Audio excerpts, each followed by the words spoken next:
I'm super excited today to be able to bring you Anna Benny. Now, I'm again another person that I'm very lucky to just get to chat with on a regular basis myself, but I really have learned a lot from Anna, and I love her ethos of how she thinks and her practical application of the future innovations, I guess would be a way of putting it. So I'm excited to bring her to you today. Hey, Anna, how you doing? Lovely to be here. Thank you very much. Do I talk to you as the Otago or are you Southland? Just north of the Southland border. So yeah, we're in Otago in Clydevale. Oh, lovely. That sounds quite posh, actually, doesn't it? It does. Clydesdale. I think it's more the British accent. I'm slowly losing the British accent, but yeah, Clydevale. Hey, look, can you give us a bit of a background for those who I'm sure many people do know you, but for those who may not, what are you all about? Good question. So my academic background is food science, which I actually went into because I loved Charlie and the Chocolate Factory as a child, to the point where I had a Charlie and the Chocolate Factory birthday party where we all sort of looked for chocolate and mum did an amazing job. So yeah, I love how food is made and where it comes from. And started my career working for Sainsbury's in the UK, where they had the coolest graduate scheme where we got to go all around the world, look at how food is produced in different countries. So I got to go to Central America, Senegal in Africa. Where else did I go? And well, the most important place was New Zealand. So came to work for Alliance Group initially for 2 months. Absolutely loved it. Got as far as Australia, was like, not sure I like this. And then ended up coming back to New Zealand because I just loved Kiwis. I loved the way of life here. Really enjoyed Invercargill. Popped up to Queenstown lots of weekends. Ended up meeting my now husband. So yeah, New Zealand really struck a chord with me. But went back to the UK for 4 years. Did the graduate scheme at Sainsbury's in central London. So working with lots of different suppliers, food producers, making sure food was quality, safe, legal, that new product development was going to plan. It was a really cool job getting out and about to lots of factories, but also having that customer interaction to make sure we were doing the right things. So then fast forward 4 years, Brexit happened, decided that actually I quite liked the Kiwi bloke on the other side of the world, and yeah, made the jump back to Alliance over here. So was working on a scheme, well, government post, I can't remember what we used to call it. It was a PGP. It's now SFFF. So it used to be called Tamana lamb and it's now called Lumina lamb. So developing a really high quality lamb with awesome genetics, feeding it chicory to finish, and then it had high levels of omega-3. So really trying to boost lamb up the supply chain, get away from the commodity way of doing things and sort of interact directly with chefs to make it a really high quality, high value product. And then eventually moved in with the farmer out here in Clydevale and made the jump to a job with a company called IXOM. So they do chemicals, and I was in the dairy team. So I spent a lot of that time going into dairy factories, optimizing the equipment and the kit that they work on. And so I was working with spray dryers and evaporators and milk separators. So I got a really good look at how we process dairy in New Zealand. And that was so interesting for someone that's really interested in food processing and factories and products that we make. It was awesome to see the scale that we make things like powders and anhydrous milk fat and things like that. But as a farmer, it was really colliding with my view of what we were being told happens with our milk, or not being told, just what we assume happens to our milk. So we assume that it goes, I don't know, overseas and people drink it and have it in their coffees and really enjoy it. But I was seeing these huge, great big bags of milk powder, whether it was a ton or into 25 kg paper sacks, which wasn't always going to be made back up into milk to drink.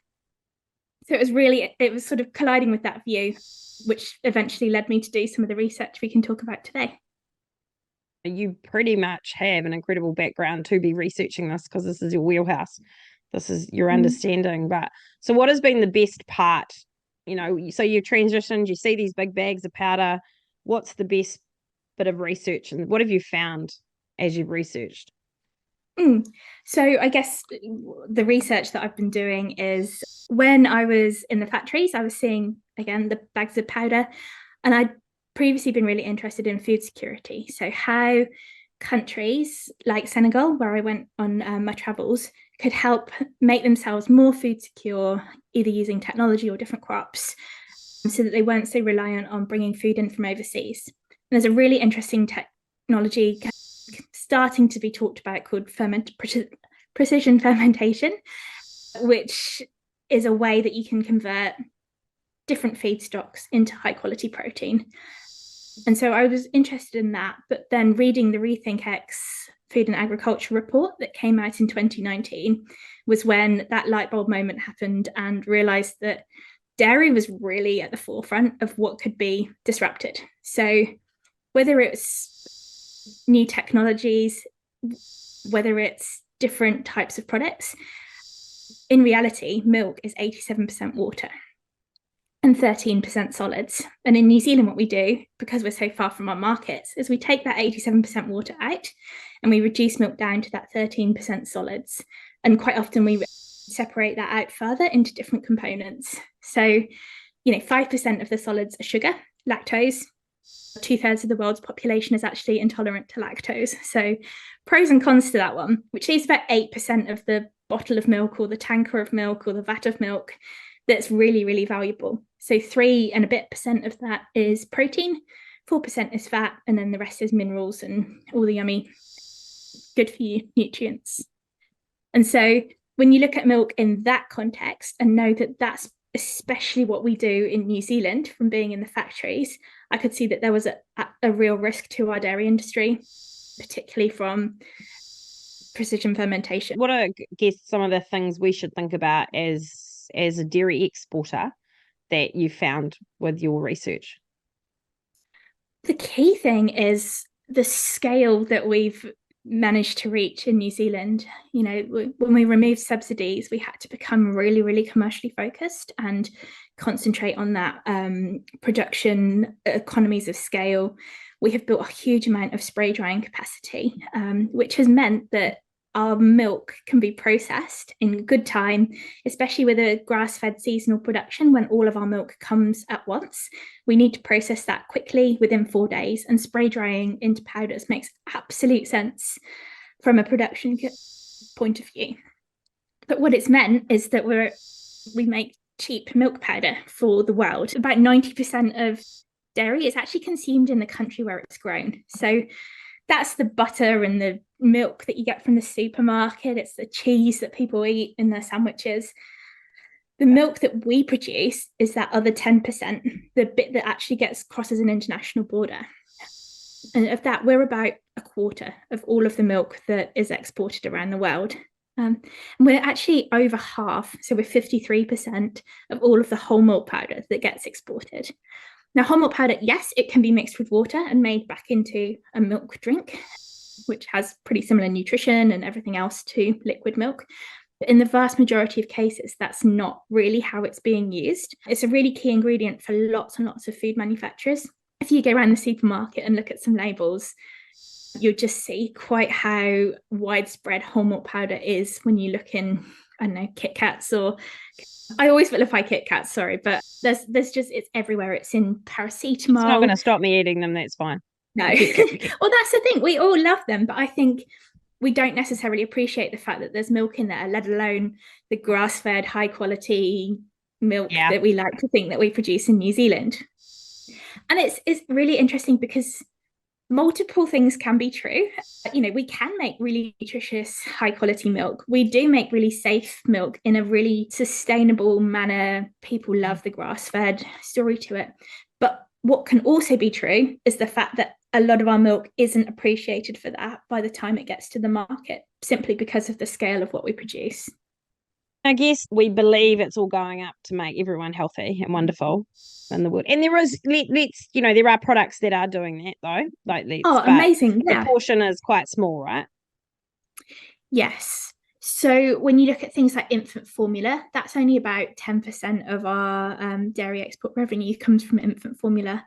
And even infant formula is only about 20% milk. So for the rest of it, we have to import sugar syrups and vegetable oils and the minerals that make it into a product that is a suitable substitute for mother's breast milk. So while it's a really cool invention and it's really nutritious and so important for babies, in reality, it's only 20% of our milk that's going into it, and the rest is imported extras. It's also got quite a different nutritional componentry to cow's milk, so we have to adjust the whey and casein balances to make it suitable. So if there were other ways to make those specific proteins, there's an argument to say that infant formula would be one that was disrupted fairly easily.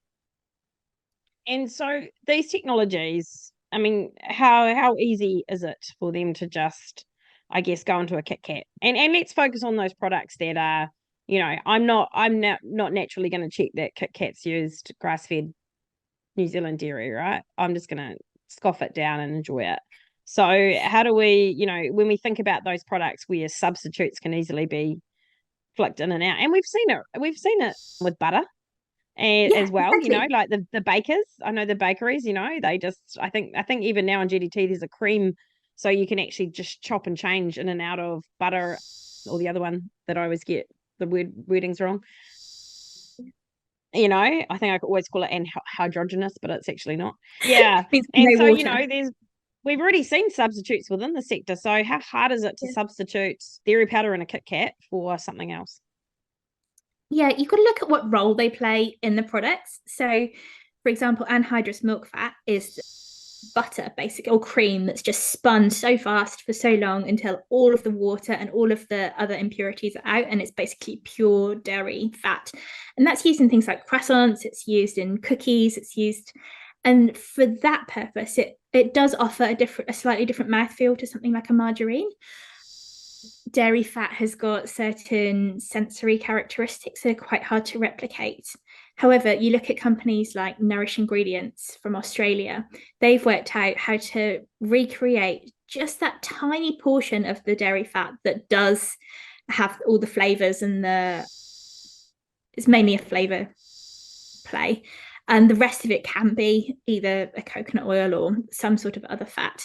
And so they only need that really small proportion of the ingredient to be from precision fermentation, combined with the next generation of plant ingredients, to make something that would do the same role in a biscuit as butter would. By the same, I mean it can satisfy the customer at the same or lower price, similar or better texture, and probably better carbon footprint, greenhouse gas footprint. What about powders then? So, I mean, is that even easier? They are. That's the sad fact. And that was when I was reading Rethink X, that was the real bit that clicked for me, is that it's going to be a really long time before any alternative, whether it's precision fermentation or plants or cellular or molecular farming, we can go into what those mean, but before any of those can replicate exactly what milk is. I could pour a glass of milk from the fridge now, and there's hundreds of components in that.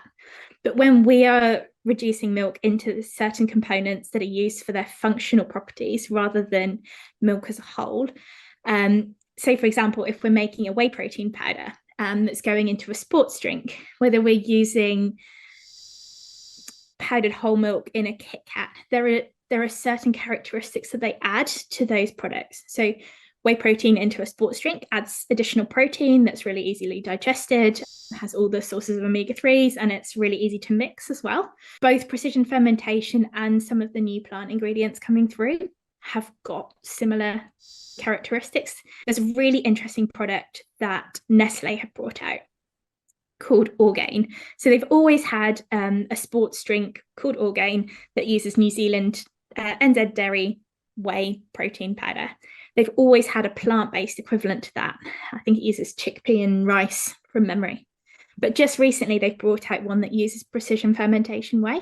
And so this is the first opportunity we've ever had to compare side by side dairy whey, plant-based protein, and then precision fermentation. So we can look at the comparisons in price, the comparisons in claims, the comparisons in nutrition. And the one that really stood out to me was the nutrition, in that it was almost identical between the precision fermentation whey and the NZ dairy whey. Also, the sustainability claims that are on the product, there are no sustainability claims on the NZ Dairy Way, and loads of sustainability claims on both the plant-based and the precision fermentation way. Precision fermentation is more expensive, but not by as much as we would have expected 2 or 3 years ago. That price is really starting to come down. And as production scales up, facilities become available, that ecosystem surrounding it starts to develop, we'll see a real drop in price. I interviewed years ago before they were famous, Perfect Day, and they sort of have one of the early fermentation. Amazing what those guys are doing, although they are actually in court at the moment for cancelling a contract or something. But that's a business thing, not a fermentation thing. But I know for them, their vision was that any dairy company would just clip on a VAT on the side of their factory, so that you wouldn't have, curves, because what you could have is a steady milk production or flow through the whole year or through whatever period you wanted, because you could just ramp up. I think it was, and I'm sure it's different now. I mean, this was 5 or so years ago. I think it was 400,000 litres in 5 days could be fermented in their vats. I don't know what it is now. I imagine it's the technology's quicker, faster, better. It's interesting because there's different elements that are being worked on to scale that up. So it's not just the size of the vats. You can look at continuous versus batch fermentation. There's a really cool company in Australia called Cauldron Firm that are building quite small facilities, but they're right next to lots of the sugarcane plantations. So they've got a ready supply of feedstock, and they are using batch fermentation. So they can run the same fermentation process for a much longer time, actually maximize the yields from those microbes. Other things that are happening in the sector are there's really good AI technology that can scan the microbes and work out which ones are producing the highest titers, so the biggest yield per microbe, and really looking at the bioinformatics side of things as to how we can put them in the most optimal positions. So instead of having to do 1,000 different experiments, we can use AI to actually scan what the best conditions are to up those yields. So as different these technologies surrounding the industry are scaling up, they're all converging to help the industry as a whole get more efficient and more effective. So is the continuous, is that it just keeps going, like it just spits small amounts out? Often? Yeah, exactly. And so by doing that, it doesn't need the same investment in stainless steel infrastructure, in feedstock, in all of the surrounding processes. It actually just uses the same equipment for longer. And that's how the brewing industry scaled up. Like if people were like, oh no, people won't buy continuous fermentation beer. People want small batch and batch brewed. But actually that's how, I can't remember which brewer it was, but that's how they started to really scale up that operation, was by using continuous fermentation. And it's this sort of nuance that's really important when it comes to precision fermentation, because initial analyses were done and people sort of wrote it off as it's not going to happen because it's going to need X amount of stainless steel. It's going to need so much feedstock. We're not going to be able to grow it. It's lunacy, basically. It's science fiction. And what's been happening in the background is the surrounding industry and ecosystem has built itself up. And then that's what will help enable it to move faster into the future. And isn't it funny, because we always think bigger is everything will get bigger, but if you look at John Deere, they're not looking for bigger harvesters. They're actually looking for mini robotic harvesters that just they'll just harvest for 4 days. You might have 7 of them and they just keep going and going and going. And even the little lawnmowers you get now that do the robotic, whatever it is, wouldn't work at my place. But, those sorts of things, I think we always imagine everything will just be bigger. But if it can be consistent and automated, so if we have innovation colliding, then you can have small and... Yeah, exactly. And you look at Mike Casey's tractor, I looked at it and I was like, oh, but that would never work on a dairy farm. But when you think that it can run autonomously, it can run through the night, it can run all the time, and it doesn't need to be as big or as strong because it can run differently, and it's that different that is really important. And we're no longer constrained by the same factors that we have been in the past, and that's the stuff we really have to be watching. And until well, I don't feel like there's anyone with enough of an eye on what is happening that can really understand where it impacts our dairy industry. I mean, it's likely that companies like Fonterra have got people in the background watching this carefully, and they've made their joint partnership with Vivici in the Netherlands, so with Firmenich, who already do precision fermentation for ingredients. And they've got beta-lactoglobulin, which is one of the key whey proteins. They've got that ready to go. They're sort of sending out samples to big food manufacturers to start incorporating into their products. And Fonterra, as a supplier already of beta-lactoglobulin from dairy, they've got a really good idea of how to formulate that, how to sell it, who the key customers would be, and lots of the sort of food science formulation stuff around it. So they're in a really good position to do a really good job with it. So as dairy farmers, how did you feel about that when you heard about it? Personally, I felt relieved because I've been watching this for a really long time and wondered whether Fonterra would make a play in that game. I think it's really important that as an industry, we're at least on top of what's going on. There isn't a nice, easy answer. There isn't an answer like, oh, we all just switched to making the feedstock for fermentation, because it's likely that New Zealand is not the right place to do that. So relieved that Fonterra were interested in it, really interested to see how they speak to their farmers about it, farmer shareholders. Because when you look again over to Australia, there's a interesting product called Eden Brew. So they're looking at precision fermentation, and it's a co-op of Australia's oldest cooperative is Norco, in combination with CSIRO, which is kind of their equivalent of AgResearch, and they formed Eden Brew. So the way that they've spoken to their farmers about it has been really interesting to watch. And they've obviously got some naysayer farmers, and then they've got farmers that are quite on board and interested in it. So I haven't seen Fonterra talk much about this publicly. It tends to stay under the radar for now, but I'm sure that will start to come in the near future. I think it's Finnish. I think there was a Finnish dairy company, although, and if they don't actually produce any dairy in Finland, I'll feel like a dick, but it was somewhere where I remember the CEO coming out very strongly and saying, I want you to keep milking cows, and the only way I can keep you milking cows is if we invest in these fermentation products. So It's not about phasing cows out. It's actually making sure that you can keep producing as we produce this beautiful product in New Zealand. It's actually I hope people can get their head around this as a way of ensuring you get to continue to milk. It's not a way to get rid of you from milking. In some instances. So for Finland and for Europe, that probably is the case, and it will actually help shore up their supply chain, and they'll also need that liquid milk from cows.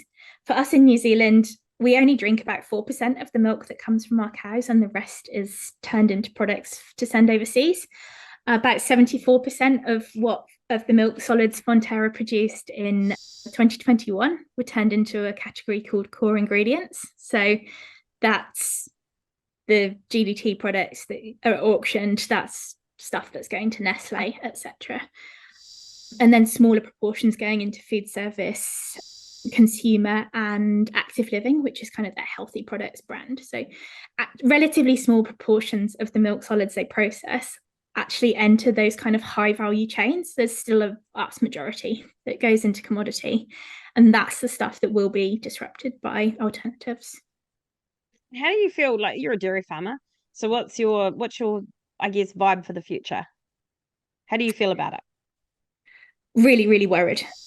It's surprised me since doing my Kellogg rural leadership research on this. And, through Kellogg, you get to talk to some really cool people. You get to sort of say, look, I'm doing a Kellogg, can I talk to you? And you get to talk to some real high up people. And it's shocked me that those people that we rely on for advice aren't really on top of this. It's not in their near-term future view. It's not something that's being considered, whether that's levy bodies, whether that's banks or insurance companies. It's not something that is on the radar as much as it should be. It looks like New Zealand looked at alternative protein as a whole, and we're like, nah, Beyond Burger's not doing very well. Oat milk's less nutritious. We're going to be fine. And there's so much more nuance behind it that is really important to understand. And that work is just not seeming to be done, at least publicly, for us. And so as farmers, we are investing heavily in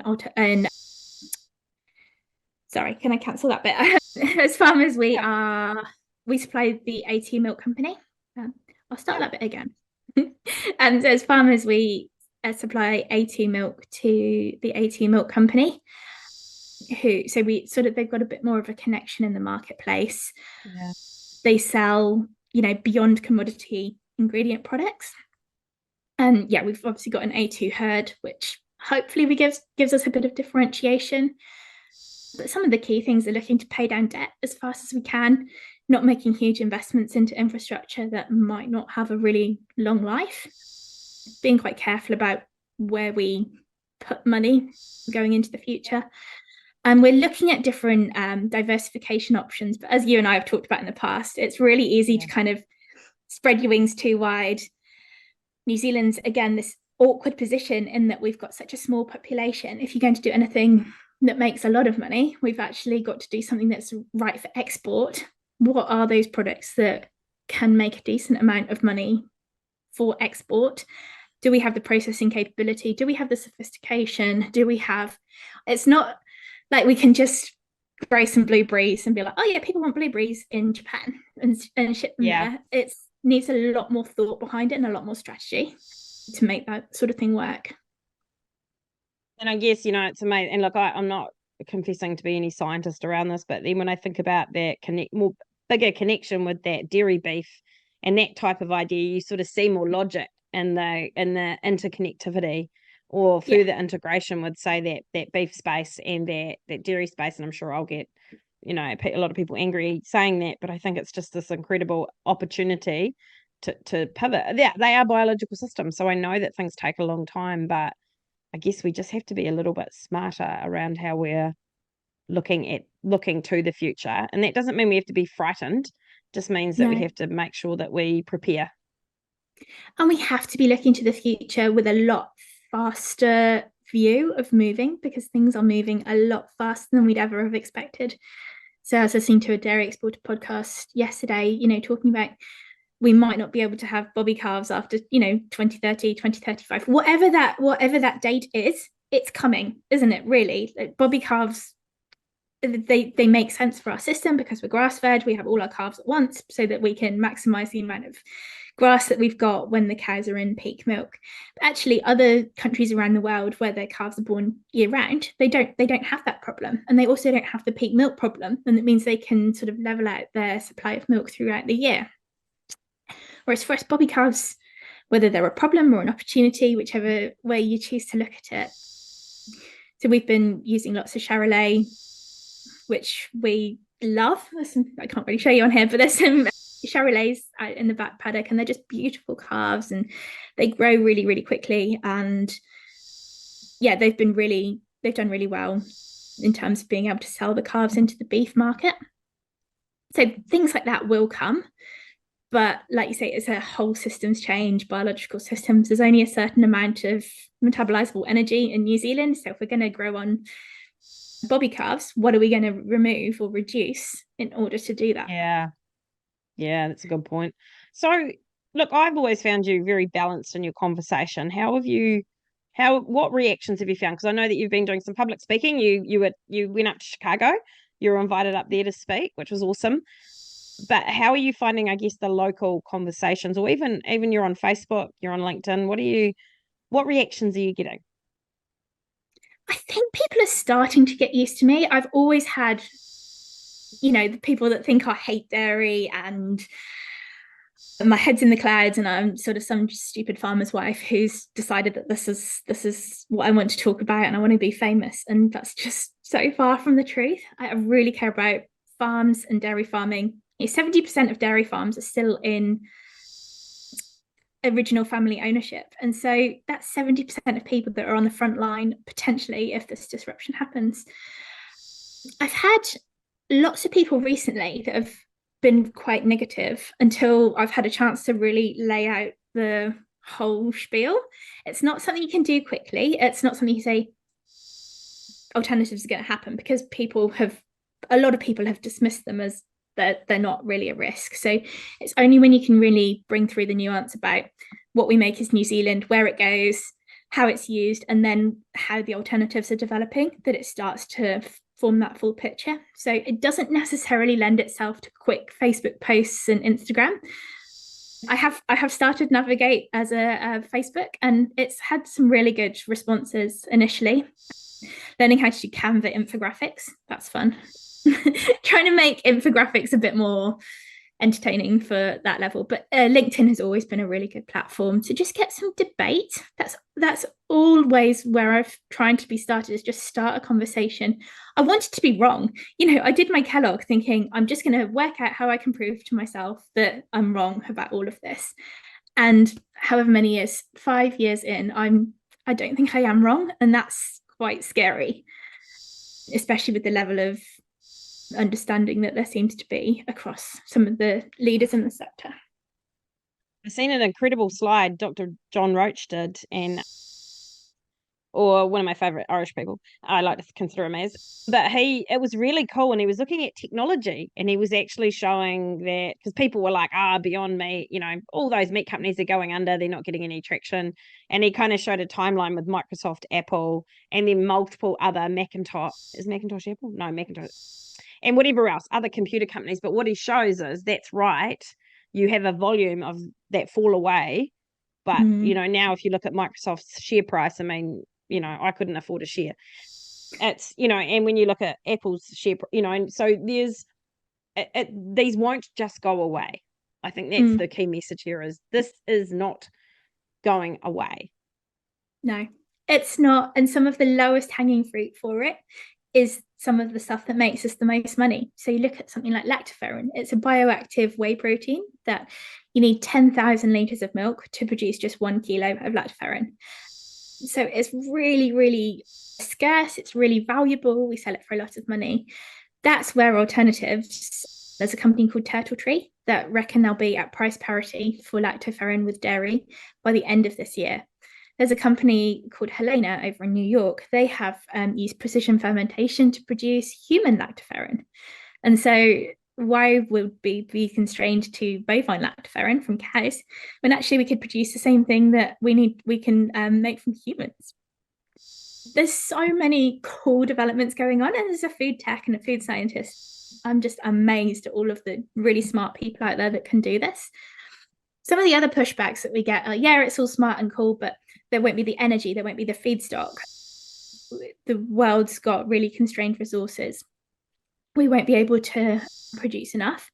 And what I normally say to that is possibly not to replace the whole dairy industry, but subsections of it. And actually, it's our dairy industry. It's that subsection that is, we produce this milk, we take 87% of the water out, probably get rid of the 5% of the sugar, and then we're not left with very much to have to replace in order to wipe us off the face of the planet.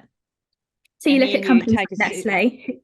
Nestle at Fonterra's largest customer. They have got really, really bold climate change goals. And at the moment, it's based on good old GWP 100. And it's, based on methane emissions, dairy, their scope 3 emissions are 90-something% of their supply chain. Dairy is about 20% of it. They've got a real different approach to how their liquid milk suppliers are viewed versus their derivative suppliers. So we're derivative suppliers. And yes, they're investing in New Zealand. Yes, they're working with Fonterra and Synlait and I think OCD to get emissions down. But they have some short-term goals as well. So they've got some 2030 greenhouse gas emissions targets, which they will only make if we can start to make some reductions here. But in the long term, for those 2050 net zero goals, I can't imagine they'll still be using dairy anywhere where they could use something else. And Nestle will be investing in precision fermentation. They're already doing trials with Perfect Day. Mars, all of the major food companies are already looking at this. Yeah, and again, what we talked about before, if it's not a health product, there's no claims on poor Kit Kats we're beating up here. There's no claims on Kit Kats that say this is a health product that is made from grass-fed dairy. So I think we've got to realize that when you are anonymous, I went up to China in 2019 and went into a dairy factory, a dairy company, and I was blown away. They took me into their storeroom. Well, one of the guys was really excited about his storeroom, so he showed me all the bags of powder. And, it was like the United Nations of milk powder. Mm. And they were all just lumped. Like there was no this was about volume. This was in no way at any point was there. I mean, okay, so they're not using gross milk, but still they had about 6 or 7 different countries of milk powder sitting in the same big warehouse that they just pull out for volume.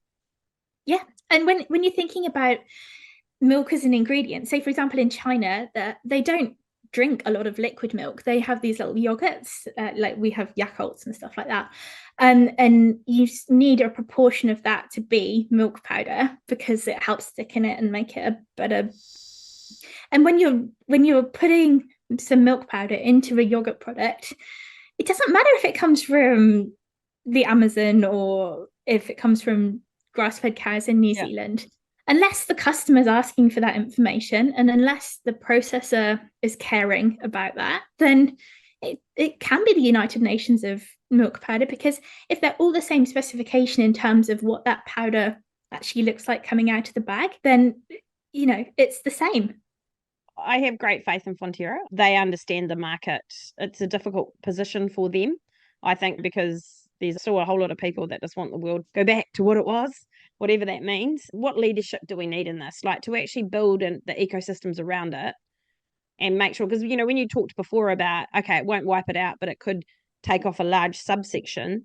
The scary thing for me is we take out a large subsection and it makes much of our infrastructure around it or ecosystem not viable. So all of a sudden you removed 50% and there goes Dairy NZ's levy, assuming all their levy bodies stick around. But, like there goes the levy prices right down. There goes the fertilizer companies that may not actually be able to import as much because they can't get that volume. And then we've got the chemical companies and all these other companies around it. It's a big ecosystem that I guess if we don't think about it in the future in a way of how do we work with it and how do we understand, that doesn't mean we have to change today, right? That just means we have to have an awareness in the back of our minds.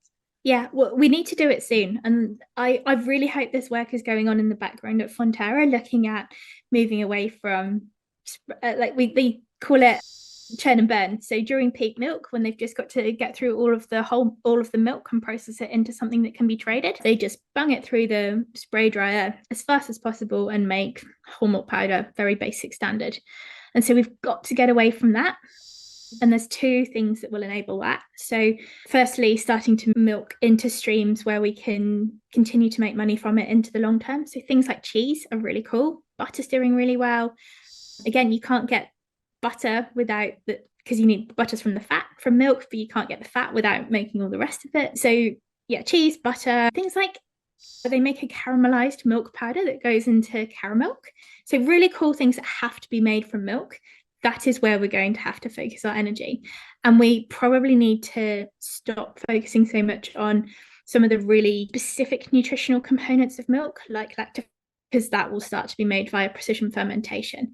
It will be work that's being done on like the milk structure and how that can help people, and I don't know, old people digest it better. Things like that will be really useful. Probiotics, but yeah, I don't have much hope for the future of lactoferrin. And then when it comes to helping Fonterra be able to utilize plants better, we probably need to look at the seasonality of our production, which brings into account a lot of questions about feed and biological systems. But if we're making all of our milk all in one big chunk at the start of the season, and then it sort of peters out throughout the season, is there a way we can start to make that a lot more even through the season?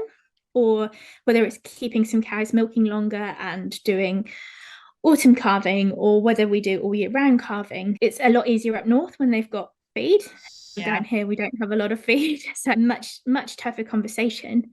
But actually, if we've got milk happening evenly all year round, we can start to feed that into higher value plants without having to build a huge amount more infrastructure to cope with peak milk. Pretty sure Dairy NZ have actually historically done maybe multiple times some really cool research on this around, even right down to, does a cow need to be milked at 5 a.m. or can it be milked at 10 a.m. or whatever?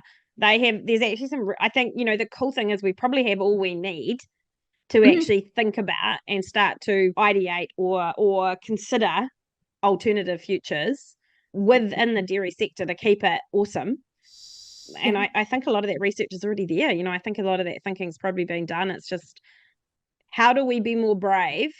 And this, here's the difference, is we seem to think if we have a conversation, it's a given, right? So as soon as we talk about it, we have to go do it. But we can talk about stuff and ideate and create and not act. I mean, we seem to be good at not executing in this country. So I don't know why we're masters of poor execution and not just the ag sector right the way through, and strategy. So I don't know why we get so worried about just talking about things.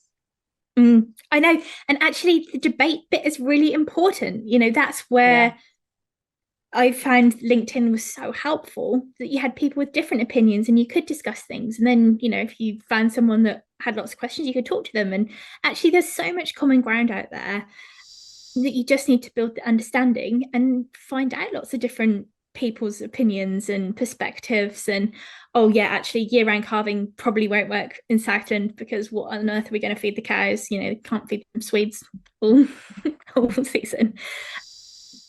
But whether that's something that North Island is better suited to, or whether there is a way that we can make it work down here, who knows? But unless we're having those conversations and we're just sort of really sticking to this super optimized model that fits today's model, and we're not thinking about what the models of the future might need to be and the factors that are going to feed into how things can change, we need to be a lot more flexible and agile around that sort of thing.